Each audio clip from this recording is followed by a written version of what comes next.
thing you would want to do is to go to the web, and I've I've like written all the commands that are in a GitHub repo. You can just copy paste it. I'll tell you what it is. So you have to go to alok29.github.io/story. So here it is. This is my tutorial website. You guys can check it out if you want. Scroll down to the Linux part. Here it is. Here, so the first thing is you have to update and upgrade it. So let's do that. Let's open our terminal. Here, let's update and upgrade it. This is pretty basic. You all will know this.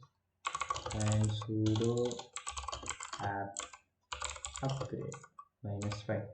This will update and upgrade the system for you. So yeah, as you can see, it's updating. Let's wait for it to update.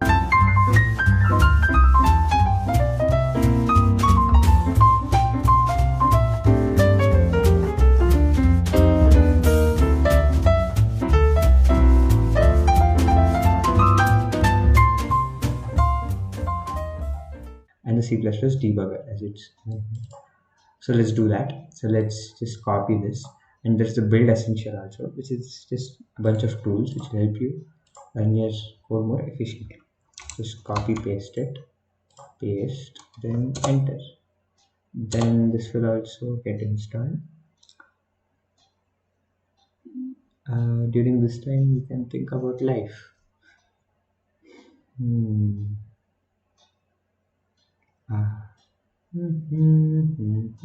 Okay, so that's done.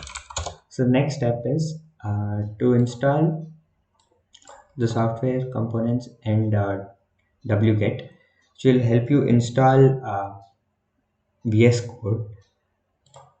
So let's go ahead and copy this.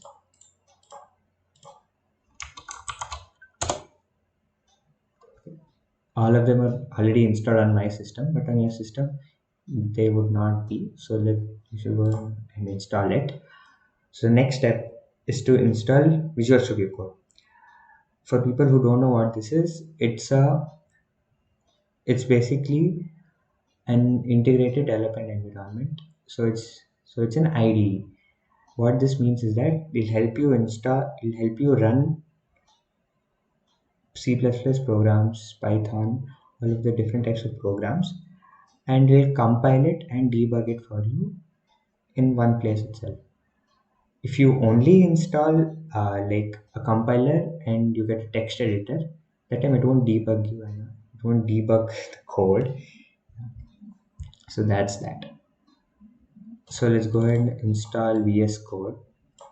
In this, you can install it using Snap, which is another package manager, but install it using apt itself, because with Snap it is not very smooth. The Snap version of VS Code is not that smooth, and with this you'll regularly get updates, and you can just update the VS Code just by typing sudo apt update, which is not that easy with Snap. So let's go ahead and do it. So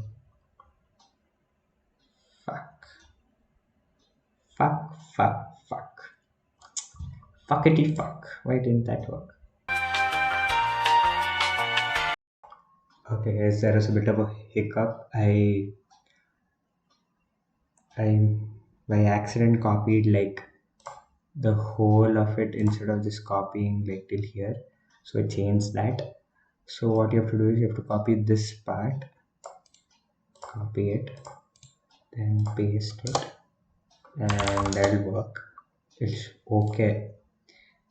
The word okay should come, so you'll know it works. So just copy this as well and paste it. So that'll also work.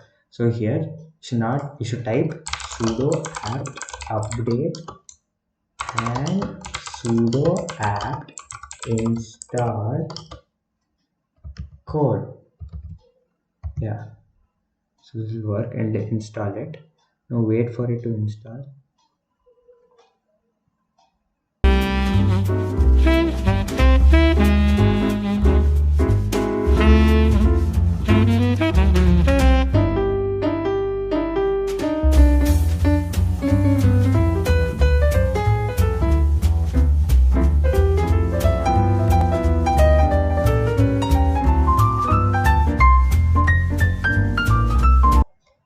Okay guys, so now we've installed VS Code as well, and we've installed the G++ compiler, we've installed the GDB debugger, we've installed all of it. So the next step is to code.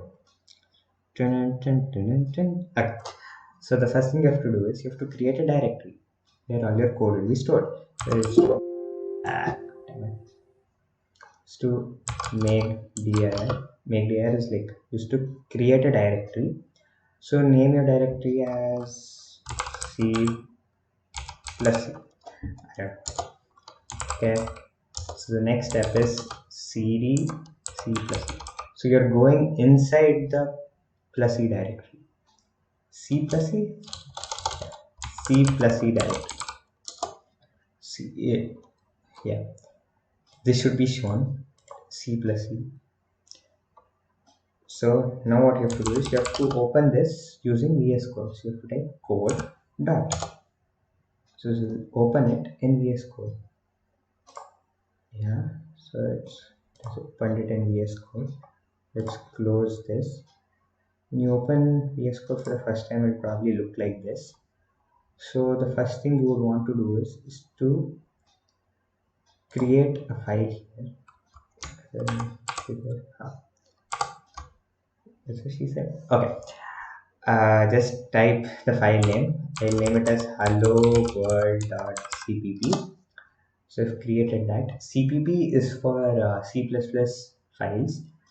You would write .txt for a text file. So just like that, C++ it's .cpp. So I will explain how the program works in another video. Just the installation part. So just I'll paste this code in the comment section. You can just copy and paste it. I assume you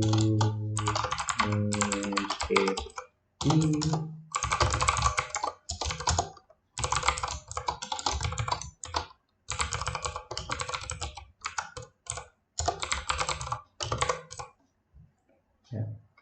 So just write a program. Then also go to files, then click on autosave. Because of this, any code you write will automatically get saved. This is very useful. So next step you would want to do is to go and install extensions. This is the best thing about VS Code, is that you can install extensions for any language, and it makes it like it gives you like it'll give you autocomplete and stuff, like it'll autocomplete a particular line of code for you. It's very useful. So here there is C++. You can just search for C++ IntelliSense as well. You'll get the same thing. Just install it. It'll get installed pretty pretty fast. Okay, okay, it's done. Okay, so that's done. So now that you've done that, okay, you have to wait for it to install. It's installing. Yeah. So now you've written the code. You have to run it. So click on run, then click on run without debugging. Then select C++ GDB LLDB. Then the first one. Then it'll run. Yeah, go to the terminal part. You can see there's hello world here. And yeah, that's all. That is all. Yeah, you can change it as well. You can be like hello handsome, then you can run it. And hello handsome, and someone compliments you. Yeah, that's it. And that's how you install C++ and VS Code. So yeah, thank you guys, and tata. Very easy video.